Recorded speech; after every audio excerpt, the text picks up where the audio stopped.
다음으로 하나만 더 물어보겠습니다. 이 편을 보십시오. 정 의원님, 정 후보님 일꾼 하시는데, 예. 이 보시면 20일 참여연대에서 21대 본회의 출석부를 점검해서 출석률을 점검했습니다. 본회의 무단 결석 1위가 국민의힘 권영세 의원입니다.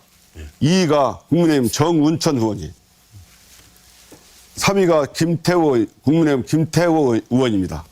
권영세 의원은 장관을 했기 때문에 그런다 치고, 우리 정운천 후보께서는 국회 본회의 결석률이 왜 2위가 됐습니까? 예. 제가 사실은 비례대표입니다. 비례대표인데 작년 선거 때가 좀 빠진 게 있고요. 다만 전북 예산이랄지 전북 법안 만든 데는 제가 주도적으로 모든 일을 제가 해낼 수밖에 없어요. 왜냐하면 여당이니까. 그래서 중앙에서 조금 소리한 국회를 출석하지도 않고 일을 합니까? 네? 국회 출석 않더라도 국회에서 일을 해야 일을 하는 겁니다. 중요한 거는 국회를 몰라서 그렇죠.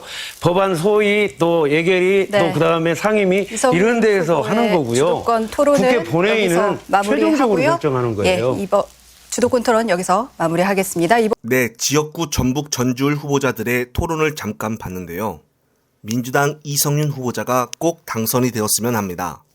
한편 현재 윤석열의 875원 대파 가격 때문에 난리가 났습니다. 직접 민주당 후보자들 역시 마트에 찾아가 875원짜리 대파에 대해 윤석열을 직격하는 글들을 SNS에 올리고 있습니다. 오늘도 서울 중성동갑의 전현희 후보자는 요즘 대파 한 단의 도매 시세는 3,000원이고 마트에서는 4,000원 정도에 판매를 하는데 윤석열의 875원 대파는 도대체 어디 있냐며 고물가로 고통받고 있는 국민을 기만하는 참담한 인식이라고 글을 올렸습니다. 대전 대덕구의 민주당 박정현 후보자도 역시 875원짜리 대파가 어딨냐며 SNS에 사진을 올리고 비판을 했습니다. 인천 서구울 민주당 이용우 후보자는 대파로 영상을 올리기까지 하였는데 결국 뜻밖의 일이 벌어지기도 했습니다. 관련된 영상 보시고 이어가겠습니다. 계산해주세요. 5원 거슬러주세요.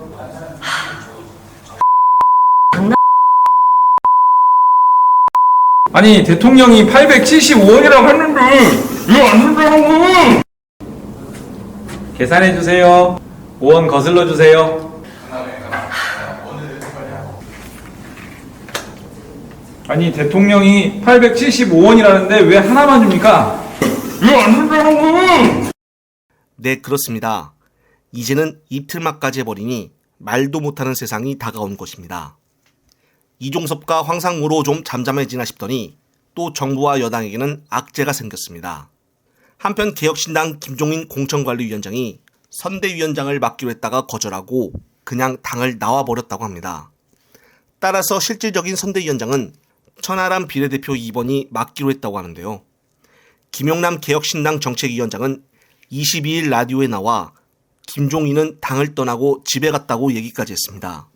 아마도 이번 비례대표 순번을 정하는 과정에서 순번을 받지 못한 김철근 사무총장이 화가 나 사퇴를 했고 양양자 의원마저 탈당을 한다고 하자 김종인 역시 화가 나 자신이 먼저 그만둔 것이 아닌가 싶습니다.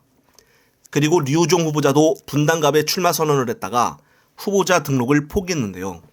그러면서 류호정은 제가 세 번째 권력과 새로운 선택에서 제시를 했던 제3지대 정치는 실패했다며 자신의 SNS에 글을 남기기도 했습니다. 결국 류호정은 21대를 끝으로 여의도를 떠날 것으로 보여지는데요. 어제 유튜브 사장남천동TV에서는 자체적으로 의뢰를 하여 STI 여론조사 기관이 19일부터 20일 이틀간 ARS 자동응답조사로 조사를 실시한 결과 민주당 공영훈 후보자가 44.7%, 개혁신당 이준석 후보자가 25.6%, 국힘당 한정민 후보자가 21.2%가 나왔습니다. 이대로 별탈 없이 간다면은 이준석은 이제 마3 중에서 마4중으로 등록이 되는 것인데 이 정도면 이제 이준석도 그만 정치를 해야 하지 않나 싶습니다. 그렇게 잘난 척하며 민주당을 나갔던 개혁신당의 조은청과 이현욱은 현재 보이지도 않고 있는 상황입니다.